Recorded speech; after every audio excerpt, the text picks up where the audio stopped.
ಖಾಸಗಿ ಫೋಟೋ ಇಟ್ಕೊಂಡು black mail.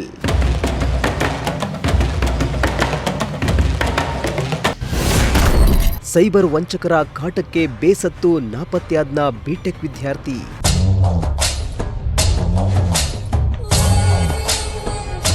ಇತ್ತೀಚೆಗೆ ಸೈಬರ್ ವಂಚಕರ ಹಾವಳಿ ದಿನೇ ದಿನೇ ಹೆಚ್ಚುತ್ತಾ ಇದ್ದು, ಸೈಬರ್ ಕ್ರಿಮಿನಲ್ಗಳು ಹೊಸ ತಂತ್ರಗಳ ಮೂಲಕ ಸಾರ್ವಜನಿಕರ ಹಣಕ್ಕೆ ಕನ್ನ ಹಾಕೋದಲ್ಲದೆ ಜನರಿಗೆ ಕಾಟ ಕೊಡ್ತಿದ್ದಾರೆ.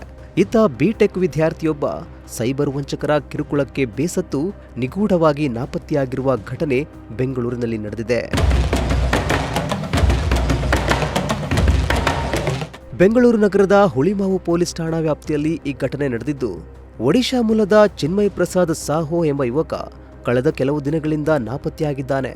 ಇನ್ನು ಚಿನ್ಮಯ್ ಎಲೆಕ್ಟ್ರಾನಿಕ್ ಸಿಟಿ ಸಮೀಪದ ಅಕ್ಷಯ ನಗರದಲ್ಲಿರುವ ಲೆವೆಂಡರ್ ಹೋಮ್ಸ್ ಅಪಾರ್ಟ್ಮೆಂಟ್ನಲ್ಲಿ ತನ್ನ ಪ್ರೇಯಸಿಯೊಂದಿಗೆ ವಾಸವಾಗಿದ್ದ.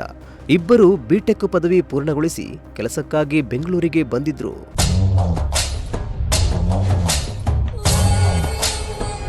ಇನ್ನು ಇದೇ ತಿಂಗಳ 15ರಂದು ಮನೆ ಕಸವನ್ನ ಹಾಕಲು ಹೊರಗೆ ಹೋಗಿದ್ದ ಚಿನ್ಮಯ್ ಮರಳಿ ಮನೆಗೆ ಬಂದಿಲ್ಲ.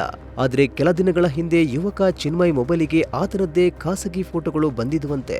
ಅಲ್ಲದೆ ನಗ್ನ ವಿಡಿಯೋಗಳಿಗೆ ಚಿನ್ಮಯ್ ಮತ್ತು ಆತನ ತಾಯಿಯ ಫೋಟೋಗಳನ್ನ ಸೆಟ್ ಮಾಡಿ ಆ ಫೋಟೋಗಳನ್ನ ಸೋಷಿಯಲ್ ಮೀಡಿಯಾದಲ್ಲಿ ಹಾಕಬಾರದು ಅಂದ್ರೆ ನಾವು ಹೇಳಿದಷ್ಟು ಹಣ ಕೊಡಬೇಕು ಎಂದು ಬೆದರಿಸಿದ್ದಾರೆ ಎನ್ನಲಾಗ್ತದೆ. ಈ ಹಿನ್ನೆಲೆಯಲ್ಲಿ ಹುಳಿಮಾವು ಪೊಲೀಸ್ ಠಾಣೆಯಲ್ಲಿ ಚಿನ್ಮಯ್ ಕಾಣೆಯಾದ ಬಗ್ಗೆ ದೂರು ದಾಖಲಾಗಿದ್ದು, ಚಿನ್ಮಯ್ ಸ್ನೇಹಿತೆಯ ಮೇಲೂ ಆತನ ಸಹೋದರ ಅನುಮಾನ ವ್ಯಕ್ತಪಡಿಸಿದ್ದು, ನನ್ನ ತಮ್ಮನಿಗೆ ಏನಾಗಿದೆ ಎಂಬುದು ಸ್ಪಷ್ಟವಿಲ್ಲ ಎಂದಿದ್ದಾರೆ.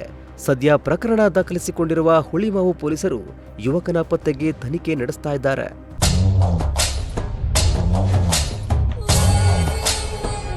Bureau report, Prajashakti TV, Bengaluru.